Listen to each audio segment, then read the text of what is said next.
Bem-vindo ao Café com Cavanha. Estamos hoje com Marcelo Galto, especialista em petróleo, gás e energia, química industrial, técnico de operações em empresa de petróleo.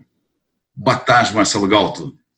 Boa tarde, Cavanha. É um prazer estar aqui no teu programa e debater contigo sobre temas que têm sido bastante relevantes no nosso Brasil e na indústria de petróleo como um todo, né?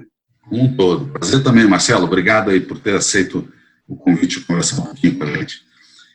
Outro dia eu vi em alguns posts teus no LinkedIn, você falando do preço do diesel, que a venda de unidade de refino não necessariamente mudaria a competitividade e preços.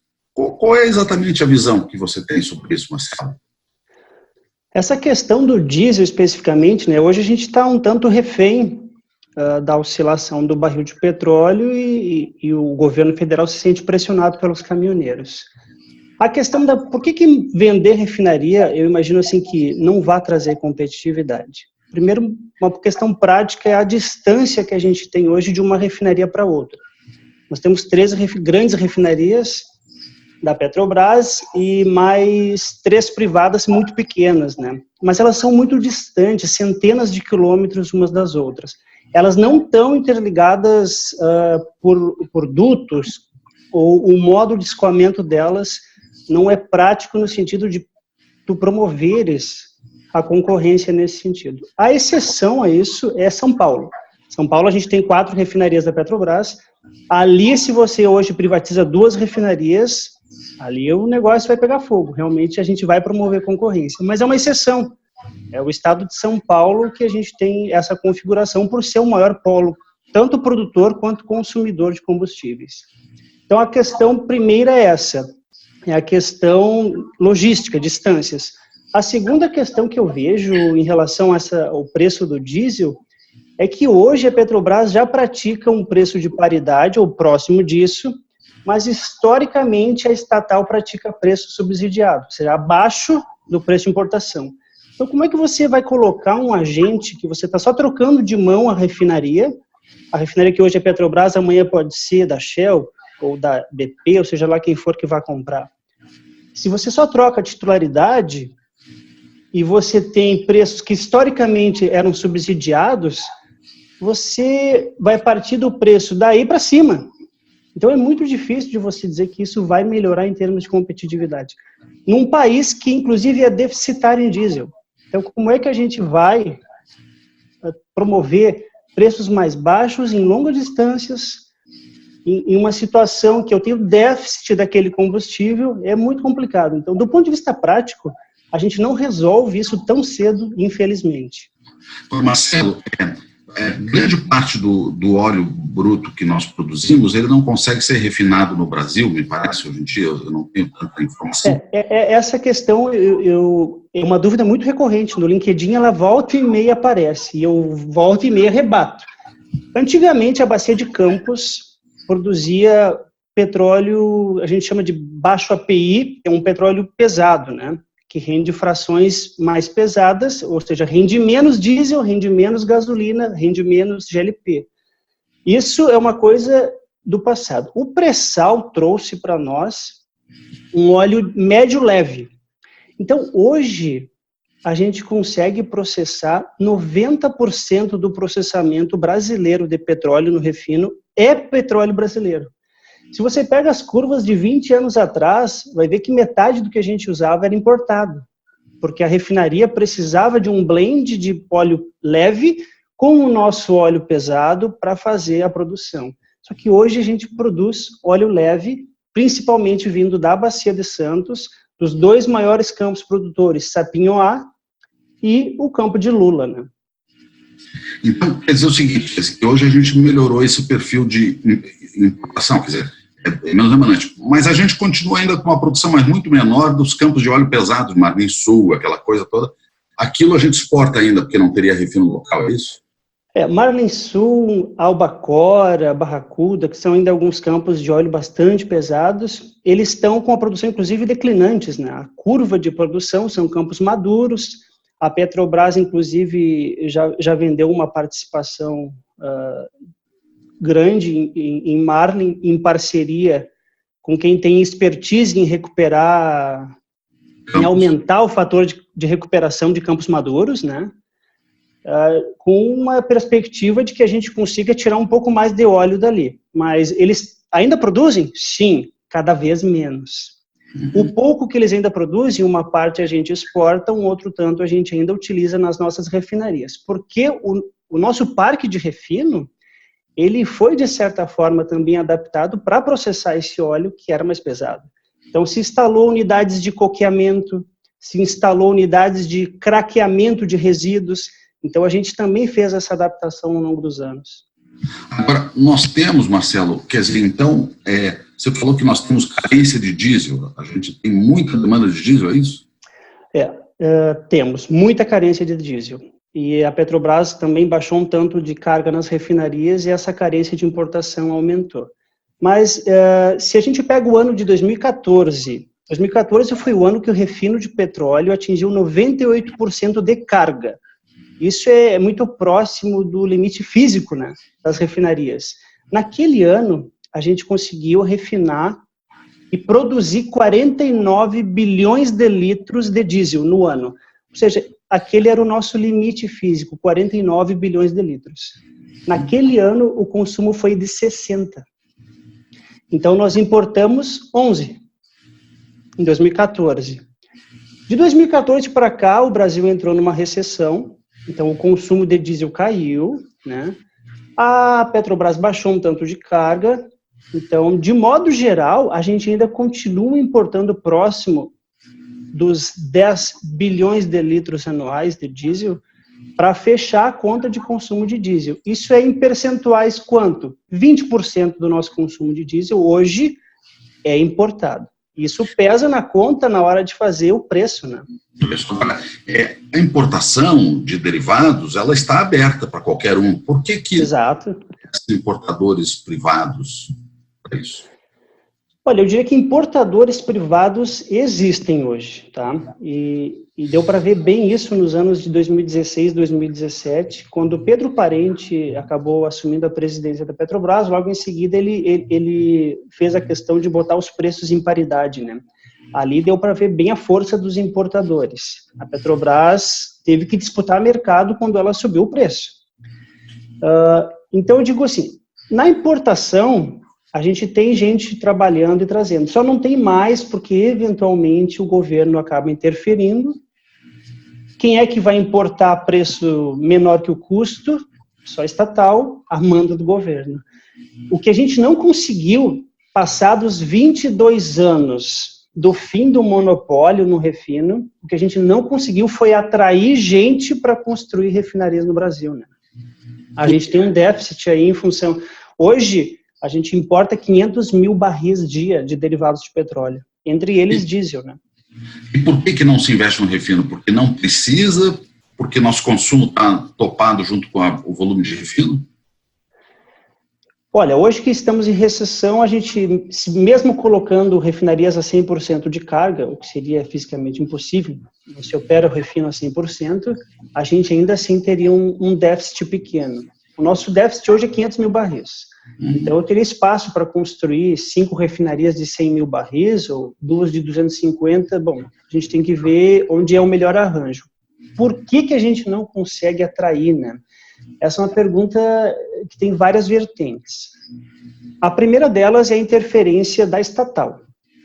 Porque quando a estatal interfere no preço subsidiando, fazendo ele mais barato do que o preço de importação, o investidor privado pensa, como é que eu vou entrar no governo, num país em que o governo, ora, pode solicitar a estatal subsidiar preço, o que eu vou fazer com o meu derivado de petróleo que estou produzindo? Eu vou tomar um prejuízo.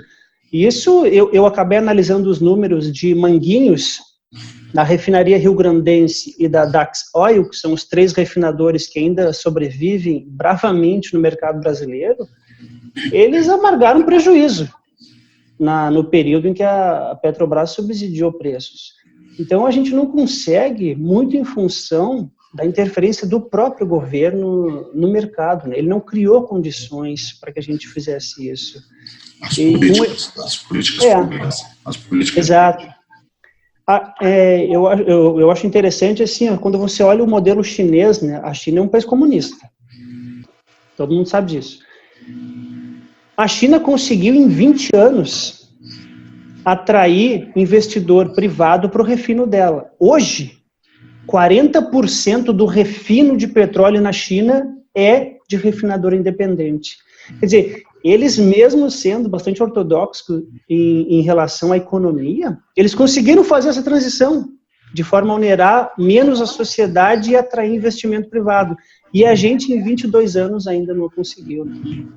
Marcelo, você comentou um ponto, quer dizer, a densidade de unidades de refino em São Paulo traria competitividade. A distância dos demais refinos distribuídos no Brasil não trariam. Como é que se explica isso? Por que exatamente? Esse dia eu até fiz um exemplo, né? Eu sou gaúcho, moro em Porto Alegre, no Rio Grande do Sul. A gente tem uma refinaria aqui na cidade de Canoas. A refinaria mais perto da gente fica em Araucária, no Paraná. A distância entre elas, Refap em Canoas, Repar em Araucária, é de 744 quilômetros. Quer dizer, você não vai conseguir atingir um mercado ou outro, independente de quem seja o dono. As distribuidoras do Rio Grande do Sul vão continuar comprando combustível da Refap, independente de quem seja o dono. As distribuidoras do Paraná vão comprar da refinaria de Araucária. Então é muito difícil, nessa distância, você transportar combustível de um lado para o outro e ser competitivo. O frete acaba inviabilizando, né? Não, está explicado. Agora, nos outros lugares do mundo, a gente pode, aí você pensa, você falou da China, mas Estados Unidos e países da Europa, você tem várias unidades distribuídas com vários donos, vários refinadores, vários distribuidores, e aí o mercado cuida mais do preço, tem menos chance de interferência de qualquer natureza, é isso mesmo? Sim, é óbvio que ter concorrência faz com que o preço naturalmente tenda a cair, né? Mas se você pegar a França, por exemplo, que privatizou a Total, né? Quando ainda era Companhia Francesa de Petróleo no passado, que hoje não tem nem monopólio e grande concorrência. Mas a França, se você olhar em território, a França cabe num pedaço do Brasil, né? Então, a questão logística faz muita diferença do ponto de vista prático para você ter concorrência. Eu precisaria ter 2, 3 refinarias no Rio Grande do Sul, 2, 3 no Paraná, para que eu consiga ter alguma concorrência nesse sentido, né? Entendi a tua visão. Agora, falando um pouquinho de preço, né, quer dizer, não exatamente, eu vi uma tabela sua outro dia no LinkedIn que você compara preços, impostos, e obviamente aí tem toda uma história. Agora, o preço ainda continua abaixo de um preço que poderia ser atrativo para importação, é isso? Ainda assim, porque a gente viu recentemente a interferência novamente do governo dizendo, Pedro, segura um pouco isso aí, né? Segura essa flutuação, porque o barril de petróleo deu uma subida forte. Há 2 anos atrás ele atingiu $40. Essa semana bateu 75. Então, olha a diferença, né? E o câmbio no brasileiro anda bastante desvalorizado. Então, eu tive um duplo efeito. O dólar ficou mais caro para mim e o barril de petróleo também. Isso faz com que eu tenha dificuldade de fazer um reajuste. E a Petrobras tem uma questão assim, ela é produtora de petróleo. Por ser produtor de petróleo, o produtor normalmente consegue preço melhor daquele que não é integrado, como a gente chama. Quem produz do poço ao posto tem uma vantagem competitiva e consegue fazer preços menores do que aquele que está simplesmente importando um produto acabado que foi refinado fora e tem mais o custo do frete. Então, a gente ainda tem realmente um gap, hoje está menor, em torno de 10, 11 centavos por litro, mas ele é suficiente para inviabilizar a importação, né, que acaba recaindo. E mais o preço da proteção logística internacional, que sim, exatamente, em torno de $5 para você trazer, só o frete, né, $5 por barril de derivado que você está internalizando. Entendi. E se você fosse viajar e sentasse do lado do presidente da República, né, e ele te perguntasse assim, Marcelo, o que eu faço com o refino no Brasil? O que você diria para ele? Primeira coisa, a gente precisa atrair mais refinadores. A gente hoje exporta óleo cru e traz derivado, 500 mil barris. Isso é um passeio molecular, né? Eu jogo molécula de óleo bruto e trago refinado. Esse passeio custa caro para o país. É dinheiro que eu estou jogando, né? Então, fora a questão do risco ambiental, vazamento, né, etc. e tal. Eu diria para ele, presidente, nós precisamos atrair refinarias para o Brasil. Primeira questão. Segunda questão, nós precisamos ampliar as que já existem. Terceiro item, para fazer essa transição de um monopólio de refino estatal para mais empresas virem nos ajudar, a gente precisa realmente de regras claras, mas a gente também precisa cuidar para que isso não dê um baque na economia, para que isso não pese no bolso de quem hoje consome esses derivados no país. Então, é isso que a gente não conseguiu em 22 anos. É como a gente faz a transição sem afetar o bolso do brasileiro. Porque, infelizmente, a nossa economia é frágil nesse sentido, né? A nossa moeda quase sempre está desvalorizada e a gente tem dificuldade econômica em relação a déficit público, a fazer superávit primário. Então, a questão econômica pesa na conta. Como é que eu faço para que o GLP, que hoje eu produzo nas refinarias, possa ser vendido a preço de mercado, sem que isso pese lá na cozinha da dona de casa? E se você olha o preço do GLP, a gente aumentou em quase 80% em 18 meses. Isso pesa economicamente, isso pesa no bolso do consumidor.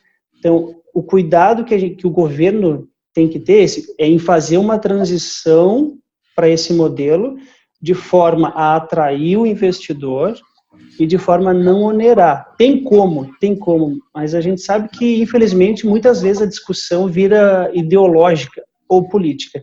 Ou tu te posiciona totalmente contra, e você quer um monopólio, novamente, ou você tem que ser totalmente liberal e a favor de vende tudo.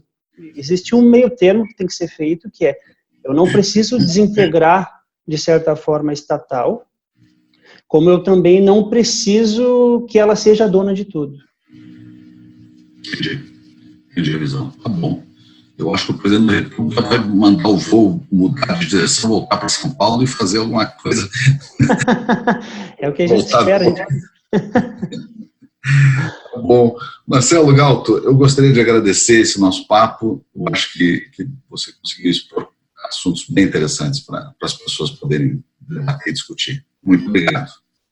Cavanha, é um imenso prazer participar do teu programa, tá? E ter essa oportunidade de conversar. Eu gosto muito de debater sobre esses assuntos e que bom que a gente tem essa oportunidade também, que as pessoas possam nos ouvir, que a gente faça com que as pessoas entendam como o mercado funciona e que a gente cada vez mais tenha esclarecimento e debates mais enriquecedores a respeito do assunto.